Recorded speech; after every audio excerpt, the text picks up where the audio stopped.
Bon, Philippe, bonjour. Bonjour Xavier. Merci d'accepter cette interview et j'ai envie de commencer par le traditionnel. Qui es-tu et qui est ta belle entreprise Cosea? Alors, je me suis présenté en étant Philippe Leroy du Médoc. En plus clair, en fait, je suis docteur en pharmacie. Donc, j'ai bossé dans l'industrie pharmaceutique avant de créer mon entreprise en 2006. Et avec toujours un versant assez technologie, informatique, web, depuis finalement mes premières années de lycée. Et donc aujourd'hui, mon entreprise, en fait, eh bien, elle aide le pharmacien qui a des patients impatients à Hmm. amener ses patients, la pharmacie chez ses patients. Donc en fait, on développe des solutions digitales de vente en ligne, de click and collect, de réseaux sociaux également. Enfin bref, tous les outils qui permettent aujourd'hui de collaborer avec son patient ou son client. Ça dépend comment on le considère. Bon, très bien. Tu as envie de nous dire en deux mots, ça représente combien de chiffre d'affaires, combien de personnes, depuis combien de temps? Alors, l'entreprise fait à peu près 11,5 millions de chiffre d'affaires et avec 22 personnes. Voilà, Bon. 22 personnes qui représentent un peu tous les métiers de notre entreprise. Ça va du développeur à l'assistant commercial, au gestionnaire de tiers payants. Donc, c'est un truc un peu technique. Donc, et jusqu'au marketing. Donc, on intègre un peu les différentes fonctions des entreprises. Donc, on est complètement autonome. Bon.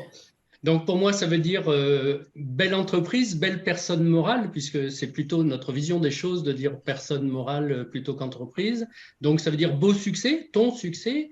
Et du coup, quand nous parlons de succès, qui est la première personne à laquelle tu penses quand nous parlons succès?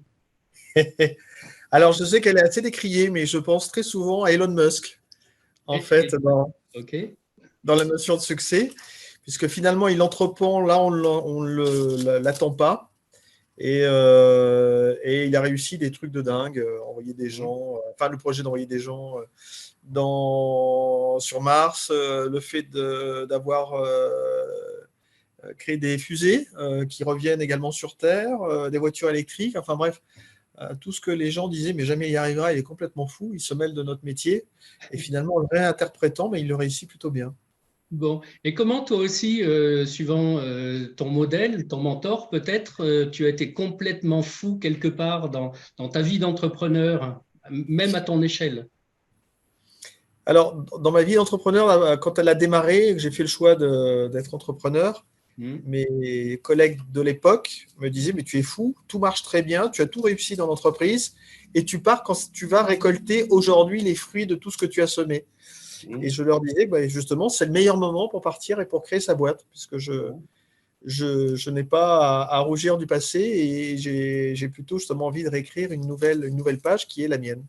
Bon, ta folie, c'est d'écrire un livre page à page. Exactement. Finalement ce lâcher prise, cette prise de risque, de se dire à un moment donné, bah, je recommence tout et Hmm. je me réapproprie un sujet et j'invente ou je réinvente quelque chose et j'y vais, Bon. quoi. J'y vais. Donc je pense que chaque entrepreneur a un peu cette part de prise de risque et de folie qui doit être mesurée, mais qui est absolument nécessaire, à mon avis. Et en même temps, nous avons eu une période qu'on pourrait dire un petit peu compliquée pour certains et peut-être pas pour d'autres d'ailleurs.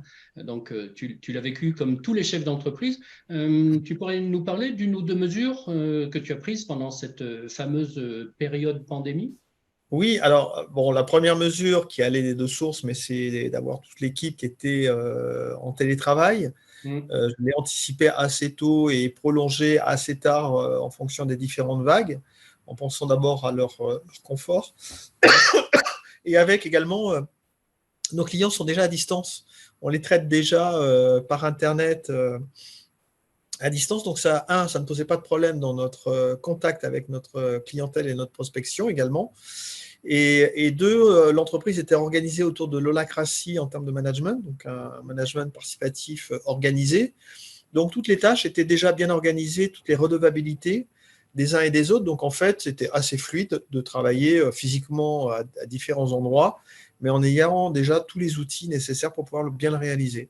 Donc ça a été voilà, un cadre assez favorable dans le cadre du Covid. Le deuxième chose, le Covid, effectivement, a développé les outils digitaux et l'accès à distance aux pharmaciens et à différents services.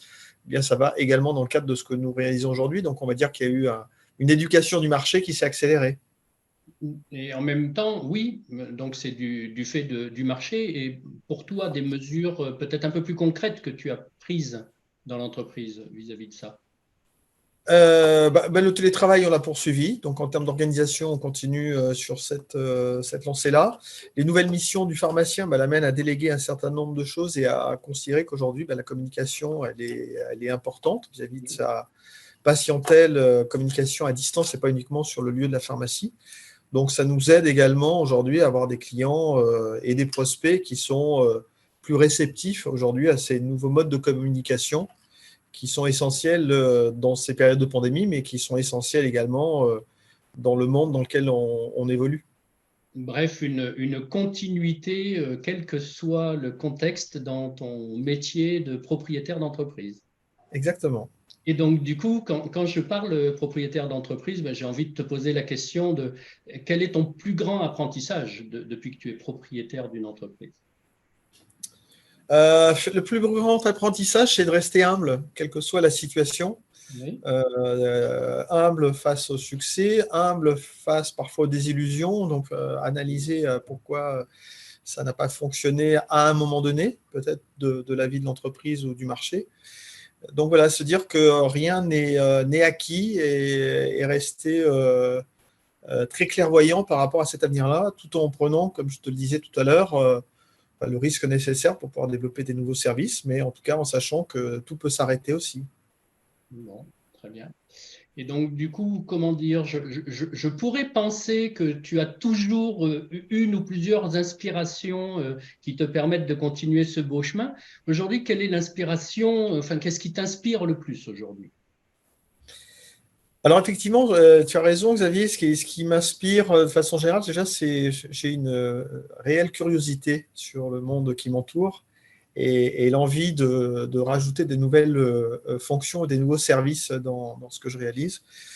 Et le digital et à travers les différentes solutions que j'ai proposées, on a étoffé pas mal de services. On appellerait ça la diversification horizontale. En pratique, je m'intéresse beaucoup au digital, mais j'ai aussi envie de m'intéresser aux produits de plus en plus et d'apporter des solutions, des spécialités pour mes confrères pharmaciens dans leur exercice. Donc voilà, aller un peu plus loin dans la chaîne. Bon, est-ce que j'entends ce que j'entends par ailleurs, le figital? Alors, le digital, ça serait, c'est ce qu'on participe avec eux entre le lien entre leur magasin et l'accès à Internet. Mais là, je m'intéresserai aux produits. Donc, effectivement, qu'il y a dans son magasin, dans sa pharmacie, puisque c'est une pharmacie, c'est pas un magasin, et qui lui permettent effectivement de toucher ses clients à la fois sur Internet comme dans la pharmacie. Ouais. Bon, très bien. Donc, on a parlé d'inspiration, tu viens de nous dire ce qui t'inspirait, et du coup, j'ai envie de te dire, ok, très bien, dans tes inspirations, il y a des raisons pour lesquelles tu t'inspires, c'est-à-dire des bouquins, des vidéos, un certain nombre de choses, des citations, des dictons. Est-ce que tu as, par exemple, une citation ou un dicton préféré? Alors, il y en a un que j'utilise souvent, enfin, je me suis approprié assez tôt, en tout cas, ou que j'ai réécrit, je ne sais pas s'il appartient à quelqu'un. C'est le fait de me dire que les idées n'appartiennent pas à ceux qui les ont, les idées appartiennent à ceux qui les réalisent. Et finalement, combien de fois on peut se réveiller en se disant mais j'ai eu cette idée-là avant les autres sur le marché, j'aurais pu, tout le monde est capable d'avoir ces idées-là. Et je dirais, plus elle est partagée par du monde, plus on est aussi dans un système de réassurance, en se disant, finalement, je ne suis pas le seul à penser comme ça, donc c'est a priori plutôt une bonne idée. Oui.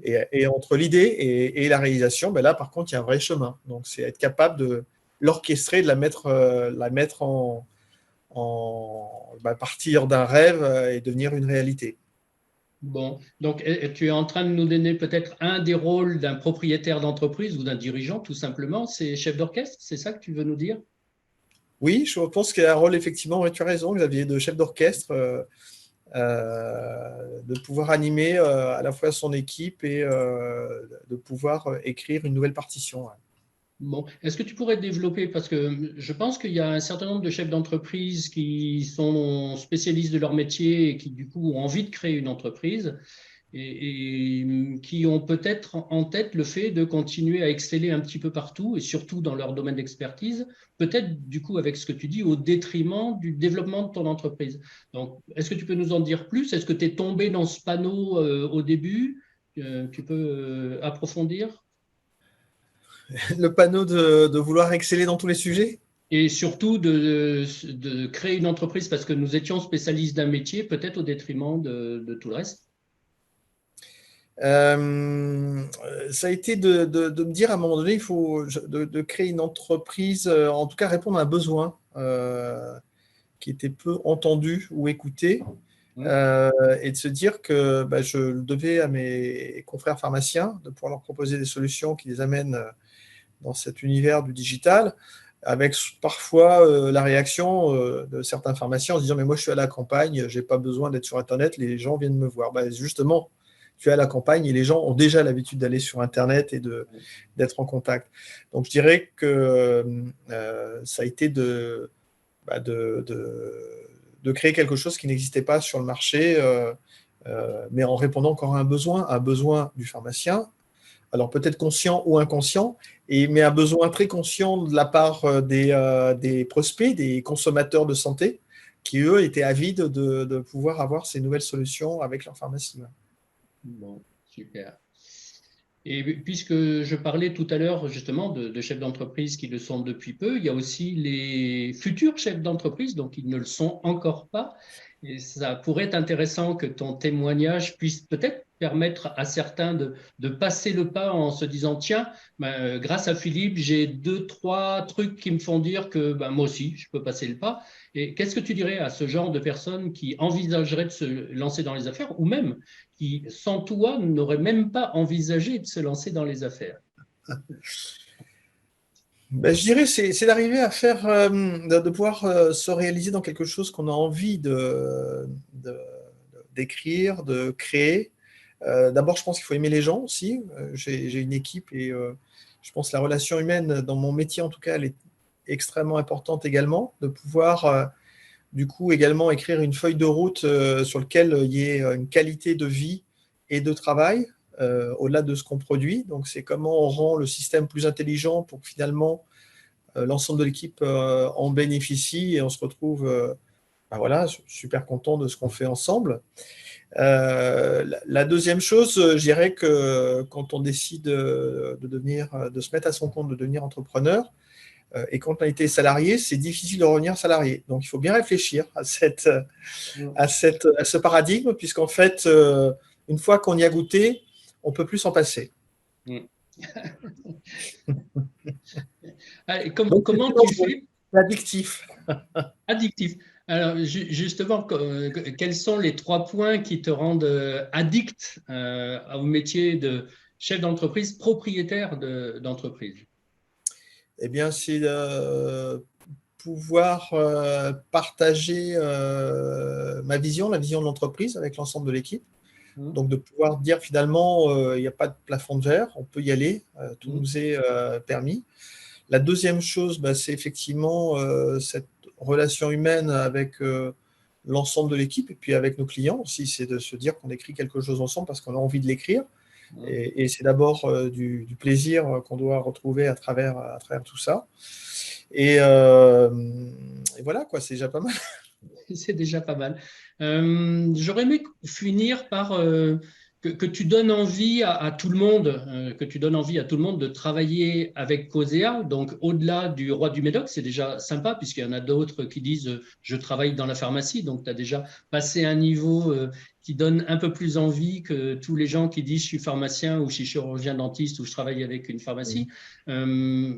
Allez, qu'est-ce qu'il y a de, j'allais dire, fondamental chez Cosea, d'original, d'unique, qui donne envie de travailler avec cette belle structure?